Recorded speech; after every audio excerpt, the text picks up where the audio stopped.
గం గణపతియే నమః. ఓం ఐం హ్రీం శ్రీం శ్రీ మాత్రే నమః. నేను మీ గుణబ్రహ్మ సరస్వతి. త్రిశక్తి భక్తి యూట్యూబ్ ఛానల్కి స్వాగతం. ఈ వీడియో ద్వారా జాతక చక్రంలో నీచభంగ యోగము ఎప్పుడు సంభవిస్తుంది, ఆ నీచభంగ యోగం వలన హఠాత్తుగా విపరీతమైనటువంటి రాజయోగము రావడానికి కారణమయ్యే విషయాలు ఏమిటి అని కానీ మనం పరిశీలించినట్లయితే 12 రాసులకు 27 నక్షత్రాలు పంచడం అనేది జరుగుతుంది.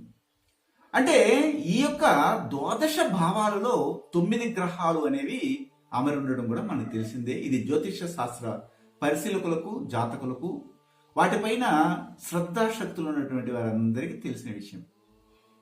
కానీ ఒక రాశిలో ఒక గ్రహము నీచైనప్పుడు ఆ గ్రహ యొక్క దశాభుక్తులు పెద్దగా యోగాన్ని ఇవ్వవు.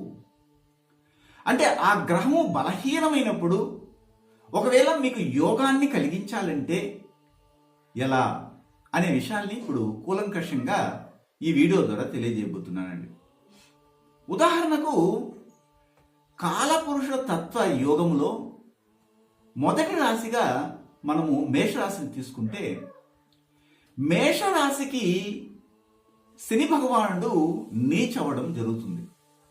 అలాంటి సందర్భంలో లేదా శని భగవానుడు ఒక్కిరి అయినా కానీ మేషరాశ్యాధిపతి అయినటువంటి కుజ భగవానుడు మేషములోనే ఉండడం, లేదా వృశ్చికములో ఉండడం, లేదా కుజ భగవానునికి ఉచ్చక్షేత్రమైనటువంటి మకరంలో ఉన్నప్పుడు ఆ యొక్క దశాభుక్తి లేదా దశ అంతర్దశలు జరుగుతుంటే ఆ యొక్క జాతకునికి విపరీతమైన రాజయోగం వచ్చి హఠాత్తుగా గొప్ప స్థాయికి రావడం అనేది సంభవిస్తుందండి.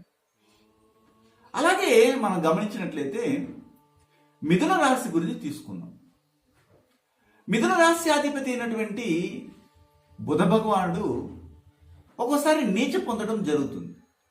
లేదా కన్యకైనా మిథునానికైనా కానీ రాశ్యాధిపతి బుధ భగవానుడే కనుక బుధ భగవానుడు నీచ పొందాడు అనుకోండి. ఎక్కడ నీచ పొందుతాడు? ముఖ్యంగా గురు యొక్క స్థానమైనటువంటి మీనరాశిలో నీచ పొందుతాడు. అప్పుడు మీనరాశిలోకి నీచ పొందినప్పుడు అక్కడ గురువు ఎక్కడ ఉండాలి అంటే ఆయన ఉచ్చలోనైనా ఉండాలి. గురు యొక్క ఉచ్చస్థానం ఏదంటే కర్కాటకంలో ఉండి, లేదా గురువు స్వక్షేత్రమైనటువంటి మీనంలో ఉండి, లేదా గురువు స్వక్షేత్రమైనటువంటి ధనుసులో ఉన్నా కానీ గురు దశ యోగిస్తుంది. గొప్ప యోగం కలిగి ఎంతో ఉన్నత స్థాయికి వెళ్ళిపోతాడండి. దీన్నే నీచ భంగ యోగము అంటారు. అలాగే గమనించండి, శుక్ర భగవానుడు తీసుకుందాం. శుక్ర భగవానుడు కన్యలో నీచ పొందడం జరుగుతుంది. అప్పుడు యోగం వస్తుందంటే వస్తుంది. ఎలాగొస్తుందంటే బుధ భగవానుడు కన్యలోనే ఉండడం, లేదా మిథున రాశిలోనే ఉండడం అనేది జరిగినప్పుడు, అంటే బుధ భగవానుడు కన్యలో ఉచ్చ పొందుతాడు కాబట్టి అక్కడ ఉండడం కానీ, లేదా మిథున రాశిలో ఉండడం కానీ జరిగినట్లయితే మిథునం యొక్క మిథునకు సంబంధించిన బుధుని యొక్క దశ భుక్తి జరిగినప్పుడు యోగిస్తుంది. ఇలాగా ఒక్కొక్క విషయాన్ని మనం తీసుకోవచ్చు. ఇప్పుడు ఉదాహరణకు శని భగవానుడు చెప్పాం, బుధ భగవానుడు చెప్పాం, శుక్ర భగవానుడు చెప్పాం, అలాగే గురు భగవాను గురించి చెప్పాం. చంద్ర భగవాను తీసుకుంటాం. చంద్ర భగవానుడు నీచత్వాన్ని పొందేది వృశ్చికంలో అండి. వృశ్చిక రాశిలో నీచత్వాన్ని పొందినప్పుడు దానికి సంబంధించినటువంటి రాశ్యాధిపతి కుజ భగవానుడు అదే క్షేత్రంలో ఉండడం కానీ, లేదా మేషరాశిలో ఉండడం కానీ, లేదా కుజ భగవానుని ఉచ్చస్థానమైనటువంటి మకర రాశిలో ఉండడం కానీ జరిగినట్లయితే ఇమ్మీడియట్లుగా ఆ దశా సమయంలో విపరీతమైన రాజయోగము కలిగి దీని నీచభంగ విపరీత రాజయోగము అంటారు. మీకు అర్థమవుతుంది అనుకుంటారు.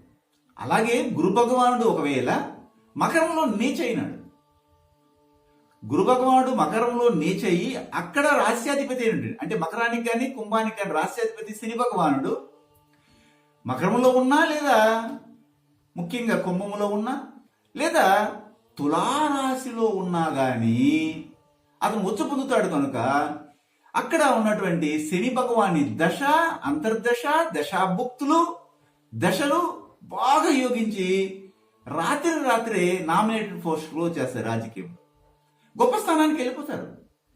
ఇది మనం గమనించాల్సింది.